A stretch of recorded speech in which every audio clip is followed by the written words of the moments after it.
New nucleophiles. So the next set of nucleophiles we're going to talk about is what happens if we use oxygen or nitrogen to add to carbonyls and what's different about that compared to hydrogen. And basically you get the same thing at first and then it gets more complicated after that. Because of course it's how everything goes in this class, right? We start with a simple case and then we just make it more complicated. So let's see what happens. All right, so if you have an oxygen nucleophile that you're adding to a carbon, so let's take our carbonyl, let's take a ketone. I don't know, let's just use cyclohexanone. That's a nice easy ketone. Cyclohexanone, and I'm going to add methanol. We're just going to use a simple one. Now, if you just take methanol and cyclohexanone, not much happens. We do need just a little bit of acid in there. So I'm going to add some H+. And as soon as I add H+, you think, I remember that from the first video this week. This thing is going to go in and we're going to pick up H+, and we're going to make a carbocation. Great. So remember, this is a carbocation. It's just kind of disguised as this resonance structure. The electrons in these pi bonds can move up here and make this into that. So now we've got a positively charged thing. This is very, very electrophilic.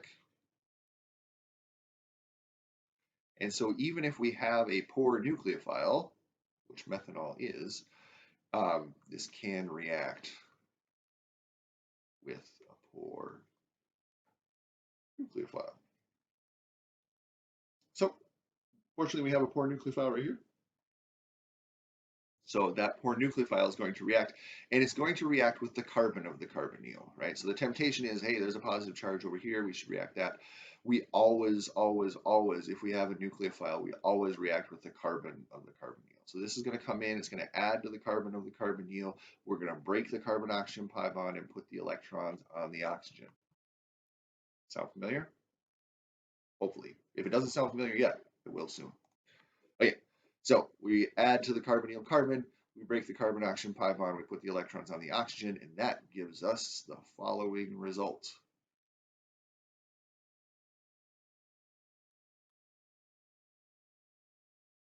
Our methanol oxygen is the nucleophile, so we're making the bond between the oxygen and the carbonyl carbon, and that goes there, and then this becomes just an alcohol. Okay, so then we want this thing to be neutral, so I'm going to lose H plus minus H plus, and that's just, I don't know, H pluses are always coming in and going away and all that other stuff. So like water comes in and takes it away, or another molecule of methanol comes in and takes it away, or something like that. And we get this thing. So now in place of the carbonyl, so here's our carbonyl carbon. Notice that this carbonyl carbon started with 2 bonds to oxygen, right? We had a double bond to a single oxygen atom. We still have 2 bonds to oxygen on this carbon, but now we have 2 sigma bonds instead of a sigma and a pi bond.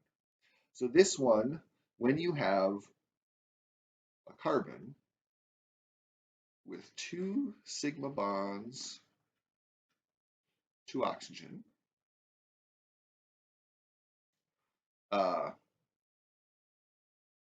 and 1 OH, 1 O with an R group on it, so something that's not hydrogen, in this case a methyl group.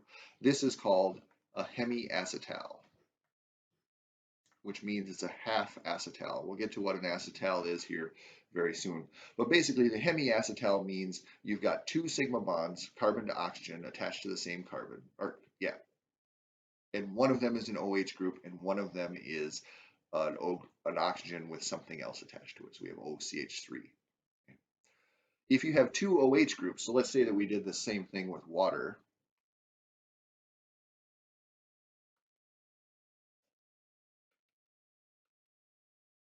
Right, here's another chance where you could pause the video and predict what we're going to get to here. So I'll just sit here and outline these double bonds while you do that. First things first, we're going to attack that. We're going to add that H plus to the carbonyl. We're going to make it into a more reactive electrophile. An oxocarbenium, a carbocation, we get that. So now it's reactive enough that a poor nucleophile like water can come in and attack it. The oxygen of water adds to the carbonyl carbon. It breaks the carbon-oxygen pi bond and pushes the electrons up onto the oxygen. Does that sound familiar? Hopefully it does. If it doesn't, it will soon. And the result of that is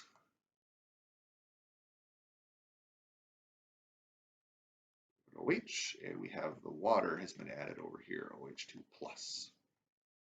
Now that can lose H plus, right, just to become neutral because the conjugate base of this compound is a neutral compound, so it's going to be much more stable.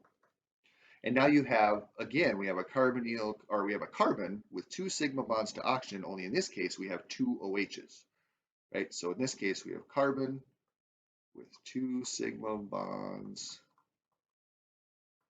to oxygen and 2 OH groups. This is called a hydrate. Right? Hydrates are not very stable. It's very easy for hydrates to lose water, do an elimination reaction, minus H2O, recreate the pi bond, and go back this way. So a hydrate, the equilibrium almost always favors the carbonyl. Hemiacetals are a little bit less clear. Sometimes they're stable, sometimes they're not. Okay? But so far, there's not really any surprises in these mechanisms, right? This is all stuff that we've seen before. We use H plus to make the carbocation, and once we made the carbocation, we can have the nucleophile come in and add to that carbocation. And so, and it does it in the way that we've seen before. That's becoming familiar to us. The nucleophile adds to the carbonyl carbon, we break the carbon-oxygen pi bond, we put the electrons on the oxygen. So once all that is making sense, now we get to what makes it more confusing. Come on. Whoop, I'm on the wrong screen. That's the problem. There we go. Okay. So if I give you a ketone, let's go.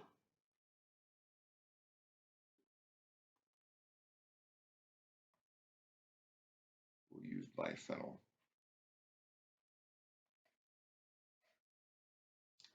And I'm going to just keep using methanol because that's the easiest one. So if I give you this question, you could answer, you could say, okay, well, I know what's going to happen, right? Again, this oxygen atom's going to go get H plus.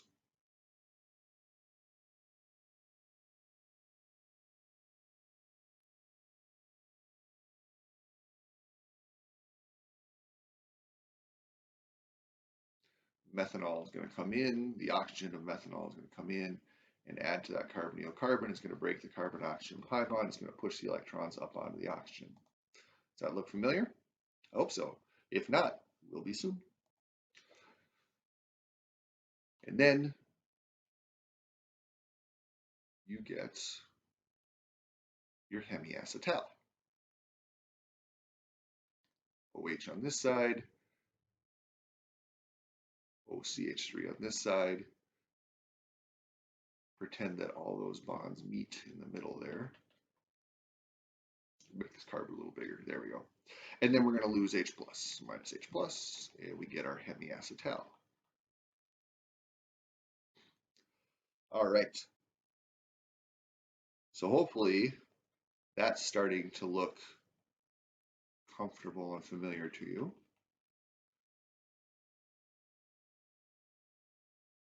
But what happens if we have more H plus around or more methanol around, right? If we have H plus here, there's a couple of things that can happen. We can add the H plus back in, and now does that H plus add to the OH or does it add to the OCH3? The short answer is it's complicated. The long answer is it adds to both, and that it kind of goes in multiple directions. So if we add the H plus to this oxygen of the OCH3, we're gonna go back to this thing, and then we could lose methanol and end up back at the oxocarbene. Right? So there is a possibility that this whole reaction ends up going backwards. However, that's not terribly interesting because we've already been down that path, right? And so while yes, technically that can happen, we cheat a little bit and we say we're going to ignore that pathway for now and we're going to think about what happens if it adds to the other one, because it does add to both. And so thinking about what happens when the H plus adds to the OH group is perfectly legitimate and perfectly logical and something that certainly happens. So what happens if the H plus adds to OH2 plus, or to the OH group, is we get OH2 plus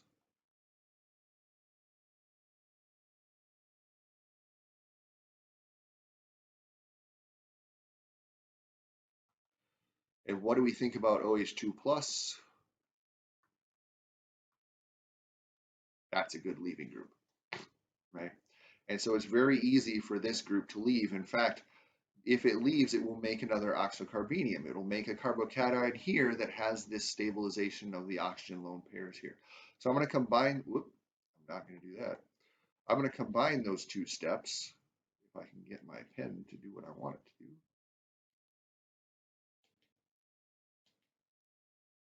I'm going to make this oxygen carbon pi bond and kick out the leaving group all in one go. We're going to remake the oxocarbenium. So now we're doing minus H2O here.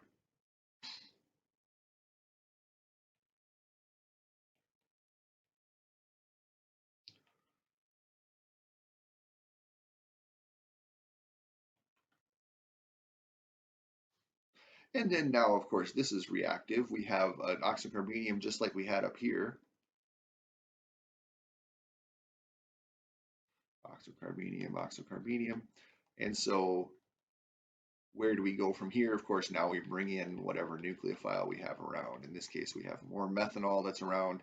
You just run this reaction in a sea of methanol, and that adds in there, pushes us these. So the methanol adds to the carbonyl carbon. We break the carbon-oxygen pi bond. We push those electrons back up onto the oxygen. Sound familiar? Hopefully it does. If not, it will soon, because we're going to do it a lot, as I hope you're beginning to realize. All right, so that product is going to then be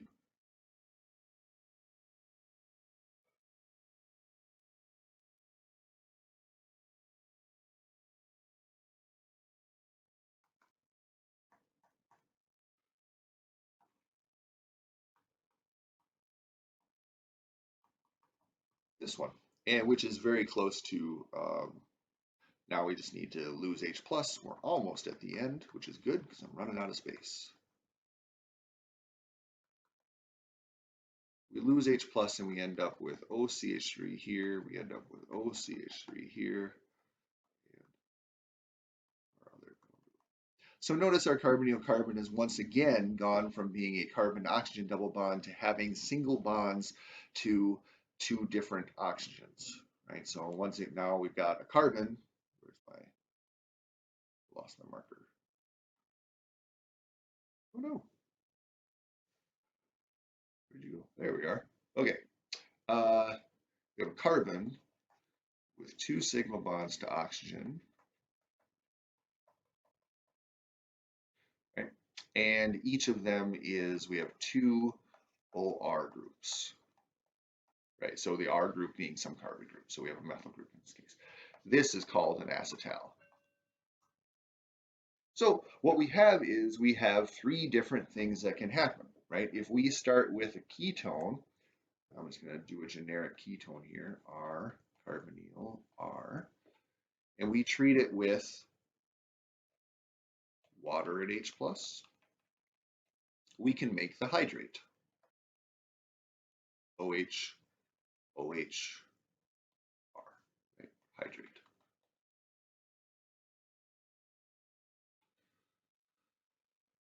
If we treat it with some alcohol, I'm going to use a different alcohol this time just to show that we can do that. I'm going to use cyclopentanol. We can get the addition of one equivalent of the alcohol,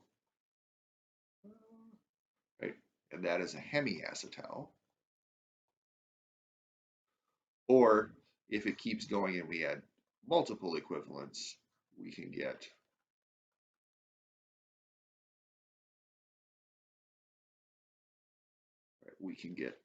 the full acetal.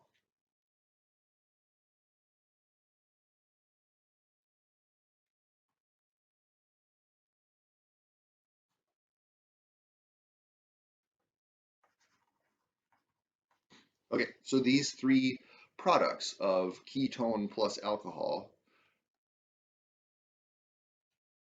right? The ketone in this case, the alcohol in this case is water, the simplest alcohol. The other ones we use cyclopentanol. You can either get the hydrate if you have two two OH groups, the hemiacetal has one OH group and the acetal has none. Right? So depending on how much you add to it, those are the options that you get. We'll go into this mechanism a little bit more as we go forward, but for now, that's what happens when you add oxygens to carbonyls. A lot of this is the same. The only new thing is there's that step where we lose water, right? When we form the full acetal, we lose water to kind of restart the cycle, because then we recreate another carbonyl, in this case an oxocarbenium, and we get another carbonyl addition, right? So that's the wrinkle that we're adding in this video is, yes, we have their standard carbonyl addition when we have oxygen nucleophiles, but there is the possibility that we could lose water and kind of restart the process and do a second carbonyl addition. All right, so onward to the next thing. Here we go.